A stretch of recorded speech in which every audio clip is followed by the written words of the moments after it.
Revision video class chapter 3।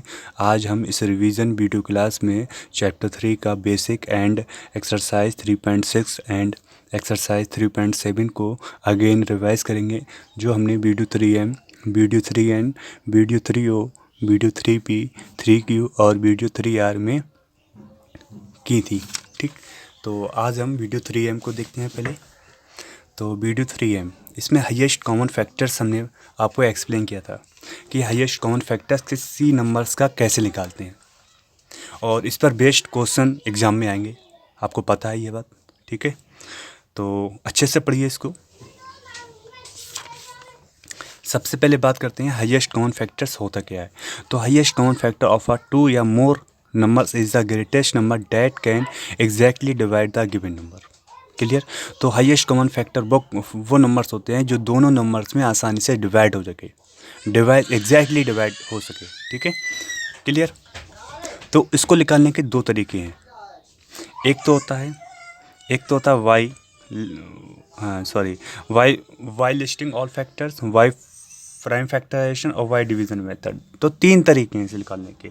Y listing all factors, तो all factors को लेकर कैसे करते हैं, तो इसको जैसे हम बात करते हैं फाइंड द 12 और 20 के फैक्टर्स निकालना है। तो फैक्टर्स ऑफ 12, तो 12 के फैक्टर्स कितने होते हैं, 1 2 3 4 6 12, और 20 के 1 2 4 5 10 20। तो जो दोनों में कॉमन है, कौन कौन से कॉमन है, 1 1 कॉमन है, 2 कॉमन है और 4 कॉमन है। तो इस तरह से ये हाईएस्ट कॉमन फैक्टर्स कितना हुआ इसका, ये तो इसका कॉमन फैक्टर हो गया, लेकिन इनमें सबसे बड़ा कौन सा है, 4। कौन सा बड़ा है, 4। तो हाईएस्ट कॉमन फैक्टर कौन सा हुआ, 4 हुआ। इस तरह से तो कॉमन फैक्टर्स निकालने के बाद ये देखना है कौन सा फैक्टर सबसे बड़ा है, तो वही हाईएस्ट कॉमन फैक्टर होता है। इसका साफ साफ मीनिंग है ही कि हाईएस्ट कॉमन फैक्टर। ठीक, फिर हम बात करते हैं एग्जाम्पल नंबर 2 की। Find the highest common factor of 12 18 and 24।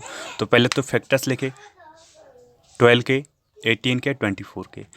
ठीक, इस तरह से। अब इनमें से सबसे बड़ा फैक्टर कौन सा है, 6 है ना, तो 6 हाईएस्ट कॉमन फैक्टर है। इस तरह से, क्लियर। ऐसे इसमें फिर बात करते हैं highest common factor prime factorization के थ्रू निकालना। कैसे निकालते हैं इसको देखते हैं। इसको find the highest common factor of 12 and 20। तो 12 के फैक्टर्स किए पहले और 20 के फैक्टर्स किए दोनों के। अब इसमें कॉमन कौन से हैं, 2 कॉमन है, इसमें 2 कॉमन है, इसमें 2 कॉमन है दोनों में, इसमें भी 2 कॉमन है, तो 2 2 या 4। इस तरह से हाईएस्ट कॉमन फैक्टर निकाल सकते हैं आप। ठीक, फिर पेज नंबर 63 पे ट्राइजी से हमने इसे सॉल्व किया। तो हाईएस्ट कॉमन फैक्टर्स निकालना थे इसमें, लेकिन आपसे ये नहीं कह रहे हैं कि कौन से मेथड से आप निकालें। अब आपके ऊपर कि आप किसी भी मेथड से निकालें, वो आपके ऊपर करता है।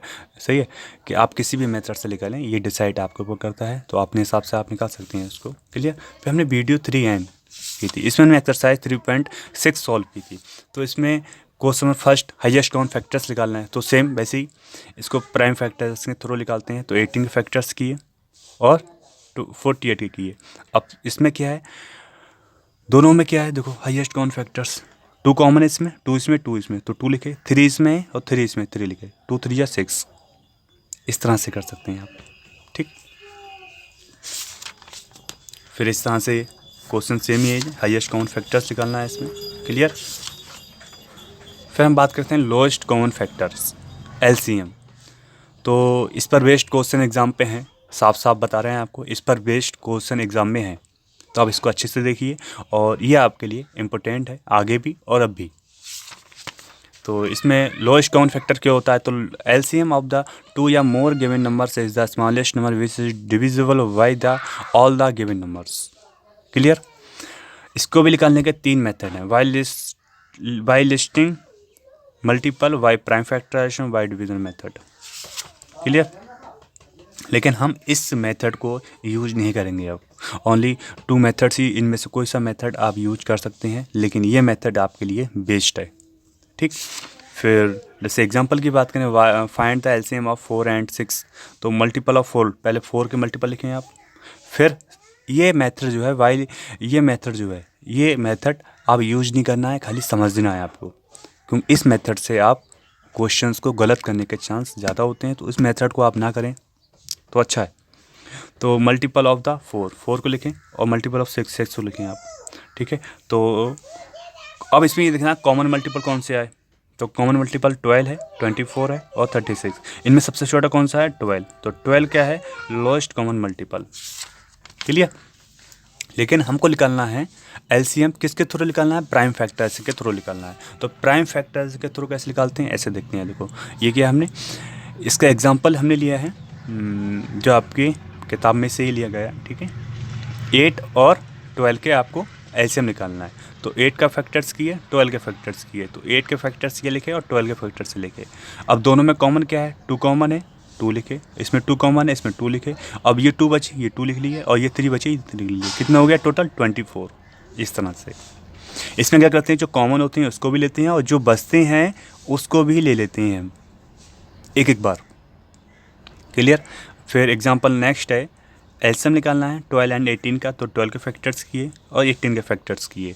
तो 12 के फैक्टर्स ये आए, 18 के आए। तो इसमें 2 इसमें 2 इसमें 2 लिख लिया आपने, 3 इसमें 3 इसमें 3 लिख लिए, ये 2 बचे, ये 2 ये लिख लिए, 3 बचे, 3 ये लिख लिए। कितना हो गया, ये हो गया 36। इस तरह से करना है, इस तरह से। अब by division method, by division method, हाँ मैं कह रहा था कि डिवीज़न मेथड से आपको नहीं करना है, तो आप चाहें तो कर सकते हैं, ठीक है। डिवीज़न मेथड से आप चाहें तो कर सकते हैं, और आपके ऊपर, ये तो आपके ऊपर है कि आप किससे करते हैं, लेकिन आप डिवीज़न मेथड से कर सकते हैं और ये भी अच्छा तरीका है, मेथड अच्छा है, कोई दिक्कत नहीं। Find the LCM of 20 and 30। तो 20 को लिखा, 30 को लिखा। तो 2 का टेबल 20 में 10 टाइम्स, 2 का टेबल 30 में 15 टाइम्स, फिर 2 का टेबल 10 में 5 टाइम्स और 15 में जाकर तो 15 में ऐसे नोट किया। 5 का टेबल 5 में 1 टाइम्स, 5 का टेबल 15 में 3 टाइम्स और 3 का टेबल 3 में 1 टाइम्स। तो ये सब ये जो हमने इनको डिवाइड किया नंबर से, इन सबको मल्टीप्लाई के फॉर्म में लिखेंगे इस तरह से। कितना आएगा, 60। इस तरह से भी हम एलसीएम निकाल सकते हैं। तो इसे कहते हैं डिवीज़न मेथड। क्या बोलते हैं इसको, इसे बोलते हैं डिवीज़न मेथड।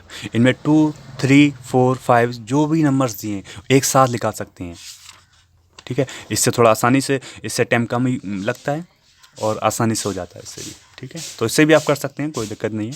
फिर हम बात करते हैं एक्सरसाइज 3.7 की। तो इसमें भी एलसीएम और एचसीएफ पूछ रहे हैं, ठीक है। तो सिंपल है। तो हाईएस्ट कॉमन फैक्टर्स आप ऐसे निकाल सकते हैं, मैंने बताया, और ऐसे भी ये, हाँ ये निकाला है हाईएस्ट कॉमन फैक्टर, ये एलसीएम है। तो एलसीएम के लिए सिंपल और हाईएस्ट कॉमन फैक्टर के लिए ये टेक्निक, और एलसीएम के लिए ये टेक्निक वेस्ट है, ठीक। तो ये एग्जांपल्स था। अब बात करते हैं क्वेश्चन नंबर 1 की 3.7 एक्सरसाइज का, ठीक। तो ये क्वेश्चन 1 है और क्वेश्चन 1 में आपको हाईएस्ट कॉमन फैक्टर निकालना है 75 का और 69 का। कितना आया, कॉमन फैक्टर 3 आया। तो रिक्वायर वेट है 3 किलोग्राम। इस तरह से क्वेश्चन सिंपल है, ठीक है। इस तरह से इसमें भी आपको एलसीएम निकालना है, ठीक। आप समझ जाना मिनिमम, जब मिनिमम दिया हो तो आप समझ जाना कि इसमें लोएस्ट कॉमन फैक्टर है, एलसीएम निकालना है, ठीक है। तो इस तरह से अब इसमें कहीं ना कहीं इसमें हाईएस्ट की बात की होगी। देखो find the largest type 4, largest की बात हो गई तो हाईएस्ट कॉमन फैक्टर निकालना है, आप समझ जाना है इसको, ठीक है। फिर हम बात करते हैं एक्सरसाइज 3.7 के क्वेश्चन 5, 7, 6 और 5 की, 4 की। तो इसमें भी सिंपल वही है कि डिटरमाइन द स्मॉलेस्ट। जब भी स्मॉलेस्ट की बात हो तो आप समझ जाना है एलसीएम निकालना है। तो 6, 8 और 12 का डिवीज़न मेथड से एलसीएम निकाला हमने, 120 आया। कितना आया, 120 नहीं सॉरी 24। कितना आया, सॉरी 24 आया। तो मल्टीपल्स ऑफ 24 कितने होते हैं, 24, 48, 72 और 96 और 120, इस तरह से। लेकिन डिटरमाइन द स्मॉलेस्ट 3, लेकिन हमको 3 डिजिट नंबर का निकालना है। तो आप समझ जाना जब भी 3 डिजिट नंबर दिया हो तो 120 है, ठीक है। और आगे भी मल्टीपल होता है लेकिन वो 4 डिजिट में हो जाएगा, लेकिन हमको 3 डिजिट नंबर ही निकालना है, इसलिए हम 120 ही लेंगे। स्मॉलेस्ट की बात कर रहे हैं, स्मॉलेस्ट, वैसे नंबर और भी हो जाएंगे लेकिन वो 120 के अलावा और भी होंगे, लेकिन वो नंबर हमको स्मॉलेस्ट चाहिए तो इसलिए 120 ही वेस्ट है। इस तरह से हमको इसका आंसर निकाल सकते हैं, ठीक। क्वेश्चन नंबर 5 भी हमने ऐसे सॉल्व किया है। इसमें बात कर रहे हैं ग्रेटेस्ट की, आप समझ जाना हाईएस्ट, लोएस्ट, नहीं सॉरी, इसमें बात कर रहे हैं ग्रेटेस्ट 3 डिजिट नंबर। तो इस तरह से ग्रेटेस्ट की बात की तो 720 भी है, 840 भी है, लेकिन हमको 960 इसमें सबसे बड़ा है 3 में, तो इसलिए ये लिया। ठीक है, फिर क्वेश्चन नंबर 6 हमने ऐसे सॉल्व किया है। क्वेश्चन नंबर 7 भी सेम ऐसी है। फिर क्वेश्चन 8, 9, 10, 11 इसमें क्या है, इसमें है फाइंड द लार्ज लीस्ट की बात हो गई तो समझ जाना आप कि आप उसमें एलसीएम आपको निकालना है। इन नंबर्स में एलसीएम ही निकालना है, लेकिन लीस्ट नंबर निकालना है और वो नंबर निकालना है 2 डिजिट का हो। ठीक है, इस तरह से क्वेश्चन को सॉल्व करना है, मैनेज करना है। तो अगर आपको कोई डाउट हो इस क्वेश्चन में तो आप मुझसे क्लियर कर सकते हैं, लेकिन क्वेश्चन को देख लेते हैं एक बार। ठीक है, कह रहे हैं find the least number which when divide by 6, 15 and 18 leave remainder 5 in each case. जब भी बात करें लीव रिमाइंडर की बात करें तो पहले तो उसका एलसीएम निकालें आप। सबसे पहले एलसीएम कितना है, 90 आया। और इसमें रिमाइंडर की बात करें तो रिमाइंडर में 5 को ऐड कर देंगे। ठीक है, इस तरह से करना है। तो 95 में 6 भी आसानी से डिविजिबल हो जाएगा, और सॉरी 6 से करेंगे डिवाइड 95 को तो 5 रिमाइंडर बचेगा, और 15 करेंगे तब भी 5 बचेगा, और 18 करेंगे तब भी 5 बचेगा। तो रिमाइंडर कितना बचना चाहिए, 5 बचना चाहिए एज केस में। इस तरह से करना है। क्लियर। फिर क्वेश्चन नंबर 9 को भी हमने ऐसे सॉल्व किया है। 10 को भी हमने, 10 में क्या है, find the LCM of following numbers. इनके एलसीएम निकालना है आपको, कर सकते हैं आप लोग, इनके भी एलसीएम आपको निकालना है।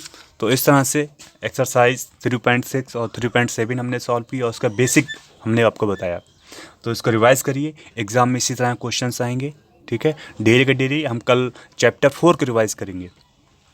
ठीक, और मैं आपको आज कल में एक असाइनमेंट दूंगा, और उस असाइनमेंट में 20 क्वेश्चंस होंगे। कितने, 20 क्वेश्चंस होंगे। उन क्वेश्चंस को आप सॉल्व करना। उन क्वेश्चंस को सॉल्व करने के से आपको एक फ़ायदा ये है कि एग्ज़ाम में आपको हेल्प मिलेगी। उस तरह क्वेश्चंस मिलेंगे। वैसे क्वेश्चन तो नहीं होंगे सेम टू सेम, भाई क्वेश्चन तो नहीं होगा, लेकिन आपको आपका रिवाइज हो जाएगा अच्छे से। आप मैथ को आसानी से कर सकते हैं। क्लियर। तो हमारी कोशिश है कि सभी स्टूडेंट्स अच्छे से पढ़ें, अच्छे से अच्छे नंबर लाएं और अच्छे से देखें। डेली के डेली आपको चैप्टर 1, 2, 3 इनको रिवाइज़ करना है। आज मैंने चैप्टर 3 का एंड हो गया आज, और चैप्टर 3 हमने चैप्टर 3 को हमने जो था उसमें रिवाइज़ कराया। कल हम चैप्टर 4 कराएंगे। तो आप डेली आप पढ़िए, अच्छे से समझिए, देखिए, और ना समझ में आए तो मुझसे पूछिए। ठीक। और एग्ज़ाम आपका एग्ज़ाम भी 27 या 26 को है, तो उसकी तैयारी अच्छे से कीजिए और सभी स्टूडेंट्स के अच्छे नंबर आए। ठीक है, तो मेरी कोशिश है कि जितनी मेहनत से हम लोग पढ़ाते हैं आपको, आपके नंबर्स भी उतने अच्छे आएँ, आप लोग भी उतनी मेहनत से पढ़ें। ठीक है, तो